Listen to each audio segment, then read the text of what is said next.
Okay, welcome to the Shir. I'm going to share our screen and pull up a Ramban. See if we can do that. Uh, where is our Ramban here on Shmot? And here we go. Should be good. He should be good to go. So here we are in the Ten Commandments in Shmot, chapter 20. And verse 8 is Shabbos, right? Zachor et Yom HaShabbat lekacho. So we have there's this Ramban. Now that I read this long one, it's a must do for all of us, but that'll take a whole lesson. I just want to read the part. Uh, where is it? Okay, here. I just want to read the part that's good for today.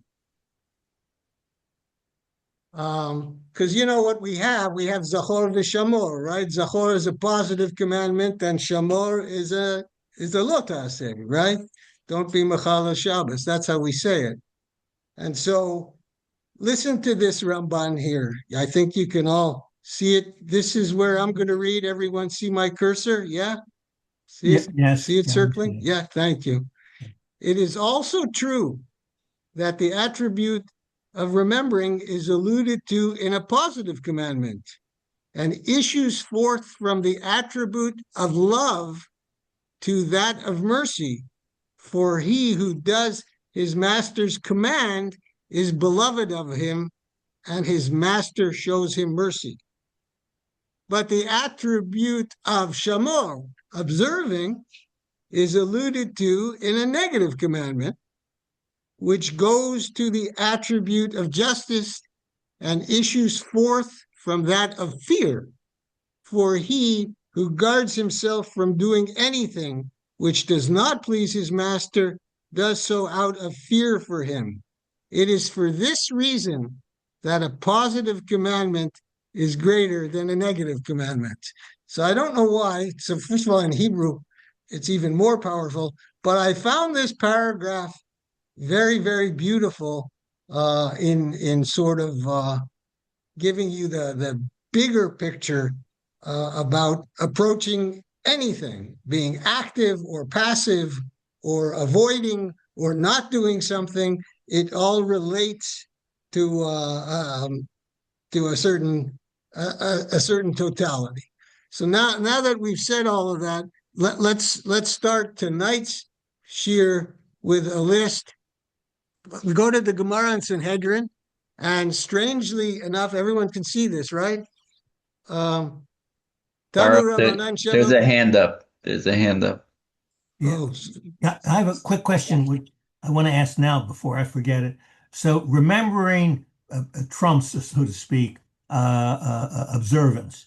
So I'm trying to apply that. So does that mean, for example, if I want to drive my car, but then I sit back and I say, well, let me remember the Sabbath and what it means, that somehow I can drive my car because that's secondary to remembering the Shabbat?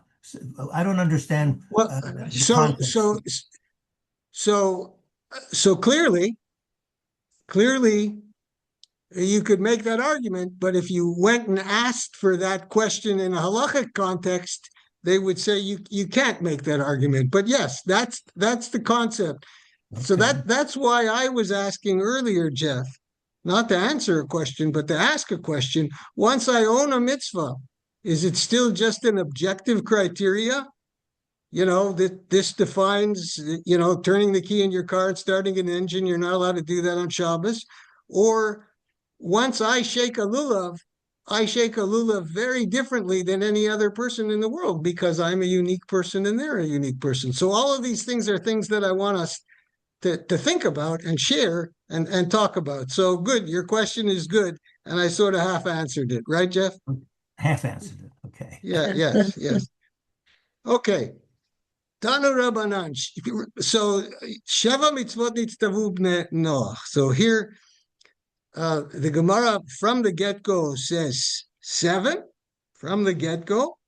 We're going to see in a minute that the Rambam explains this Gemara slightly differently, and you'll probably guess why, because look at the list. Here's the list. We'll just do the list in, well, we could do it quickly in Hebrew, and then we'll read the English. So the first one is dinim, courts, established courts. So if I asked you, is that one mitzvah? What would be your answer? All right, hold the question. Hold the question. People answer. The next one is Birkat Hashem. So you have to have some reverence towards God. We'll read the English in a minute. And the third one is Avodah Zarah, idolatry, and Gilui Arayot u'Shfichut Damim. So here we have three things that in Judaism, three things that in Yahadut, right? You're supposed to be Moser Nefesh, and if you do it, it's a capital offense, right? Avodah Zarah, Gilui Arayot u'Shfichut Damim, right? Everyone agree? But here it is. It's included in a universal mitzvah to all of mankind. And now another one. So after that, those big three, it says gezel, which is just stealing. We're not talking about kidnapping here, right? And the last one, Skipped it. which did I skip? No, I'm still. The last one is ever minachai, a limb from a living animal. So someone jump up and question the last one. All right, hold the question because I didn't tell you where they derived the source. So you're not, because you're I'll just thinking. say that the reason why I explain to people that it's not from Adam, that it's not called the seven Adamite laws, is because only after the Mabul were we allowed to eat meat. That's why it's called Shem Noach. That's Good, very good. And clearly in Adam's time, Rabbi Goldman is helping us by saying there was no Ever Minachai at all because they didn't eat Chai at all. They didn't eat Chai at all. So let's read it in English. Since the halachot of the descendants of Noach have been discussed, the full discussion is presented. So here's the Braita. The sages taught in a Braita, the descendants of Noach, meaning all of humanity. So theoretically, from Adam 2, we'll read the Rambam on this, we're commanded to observe 7 mitzvot. The mitzvah of establishing courts of judgment, the prohibition against cursing the name of God, and the prohibition of idol worship, and the prohibition against forbidden sexual relations, and the prohibition of bloodshed, and the prohibition of robbery, and the prohibition against eating a limb from a living animal. Those are the 7 mitzvot b'nei Noach. So let's just continue for a minute. Oh, so let me just show you Rashi. Rashi constantly helps us here on the side. This is Rashi. I don't know why there's no English for it. He says, the Gemara is going to tell us, how they derive this. He's letting us know, because I'm going to show you another text where Rashi says, I don't know where he got this. if you press open, it should show both. Pardon? If you press on the open over here, it should open both the Hebrew and the English. It depends on your settings. Also, you can close the Match My Donation banner. No, I'm saying if you where oh, you went to the wrong. Okay. No, I hit the wrong one. Sorry. So let me try it again. Don't worry. Right. Okay. Okay, here. Let's try one more time. So we press on commentary for those that we press on Rashi. And so it says open. There. Oh, maybe on the bottom. Yeah, because you pressed on the top. No, but I pressed. Yeah, after the one line. After that one Yes. line that you said they didn't translate. There's an instruction to That open little arrow that is in gray Right. text. Yeah, but this is what happened though. No, Yeah. Go back. Yeah, doing the So- bottom. that would be different. well, Anyway, hang on. Maybe I have it. No, maybe I have it just. No, I do have source with translation here. I think you go bottom. That's on. All right. Never- Right there. next time. Yeah. Sorry. Yeah, next time. Let's keep going. So Rabbi Hanania wants to add another one, and Rabbi Chidka says another one, and Rabbi Shimon says another one, including. So Rabbi Hanania says you can't eat blood from anything live. Rabbi Chidka says you can't castrate, and Rabbi Shimon says you also the magic, Sorcery. Yeah, sorcery. And they discuss that further, and then Rabbi Lezer is gonna say that there's forms of kilayim, there's forms of diverse kinds that they are permitted, like planting and clothing, but they can't do kilayim with animals or with kilayim is the crossbreeding, diverse kinds, breeding of animals and the grafting of different species of trees. But finally, the Gemara now asks, Minahani Mile. Okay, the Gemara asks, from where do we learn this? And Rabbi Yochanan says the pasuk from Adam in Perek 2, Perek Bet, Vaitzav Hashem Elokim al ha'adam lemor mikol etz hagan achol tocher. So when we studied that Perek in detail, we mentioned briefly a little bit about this, but really what's happening here in the Gemara, and you'll see it the way the Rambam presents it, is they're deriving it, but they're deriving it very indirectly. Let me try to put it this way. So, as we'll see in a minute. So this is in Perek Bet, the 2 verses, and the Lord commanded the man. So commanded is one. Saying is another one. We'll see. Let's look at this. So Vayitzav is derived the courts. The verse is interpreted homiletically as follows. So that's what he means with what I was trying to say, that it's not really with regard to the term and commanded, that refers to courts of judgment. And so it states in another verse, this is the verse that we know by Avraham, right? By Avraham, for I have known him to the end of the days, he may command his children and his household after him, that they may keep the ways of the Lord to do justice. That's the job of courts. So that the word, once we command to do justice, and so we need courts. The second word in the verse was Hashem. So that's alludes to blessing the name of God, and so it states in another verse, and he who blasphemes the name of God shall be put to death.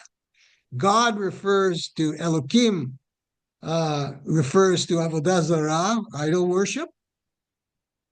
Like in the 10 Commandments, Lo yelecha Elohim acherim al panai, al ha'adam, because it says ha'adam, the man, shofech dam ha'adam, because it says that refers to bloodshed. And lemor, just saying, that's gilui arayot, that refers to the forbidden sexual relations, because the verse that says, saying, if a man sends his wife and she goes from him to become, so that word lemor, it's like smichut. That's why the translator calls it homiletically. So we're looking at other verses that have some use of the word similarly.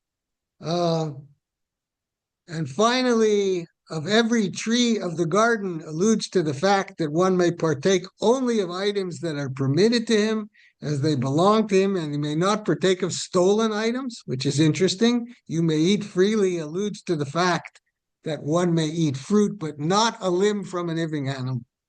Okay, so that is quite the stretch there, because we also, in the sources that I sent you,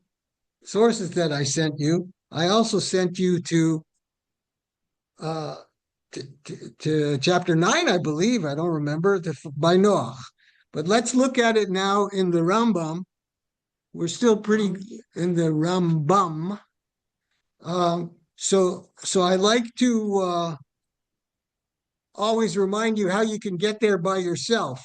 So go to Halacha, press on Halacha, press on Mishnah Torah of the Rambam. Then you have to scroll all the way down to